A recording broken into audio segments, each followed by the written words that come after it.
அவர் அல்லாஹ் மன்னிக்கிறதும் மன்னிக்காம இருக்கிறதும் அல்லாஹ்வுடைய விருப்பம். அதை ஏன் என்கிட்ட வந்து சொல்ற என்று யார் பிறர் மானம் பற்றி பேசப்படும் பொழுது வேண்டாம் என்று ஒதுங்கிக் கொள்கிறாரோ, தன்னை விலக்கிக் கொள்கிறாரோ, அல்லாஹ் அவரை நாளை மறுமையில் நரகத்தில் இருந்து விலக்குவார். 3 சட்டம் இருக்குதுல. 1, பிறர் மானத்தை பற்றி பேசக்கூடாது. முதல்ல பிறருடைய கண்ணியத்தை பற்றி பேசக்கூடாது. அவர் கெட்டவராகவே இருந்தாலும் நல்லதா பேசணும்.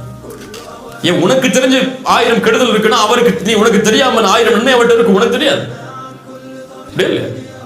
அவருக்கு தாடி இருக்காது, ஆனா அவர் தஹஜ்ஜுத் தொழுவார், உனக்கு தெரியாது.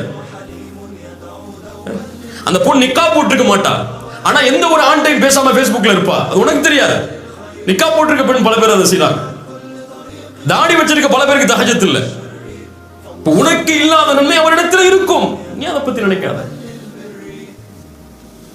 முதல்ல பேசக்கூடாது பிறருடைய மானத்தை பற்றி. 2வது, இந்த ஹதீஸில் இருந்து பேசப்படும் சபைகளில் இருக்கக்கூடாது. பேசப்படும் சபைகளில் இருக்கக்கூடாது. அப்படி இருந்தால் சும்மா இருக்கக்கூடாது. 3வது சட்டம், ரத்த, திருப்பிடணும். வேணாம், ஸ்டாப் பண்ணி, இதுக்கு மேல இதை பத்தி பேசாத. இன்று இந்த 3 தன்மையை யார் செயல்பட்டு நடக்கிறாரோ அவரை அல்லாஹ் நாளை மறுமையில் நரகத்தில் இருந்து பாதுகாப்பான்.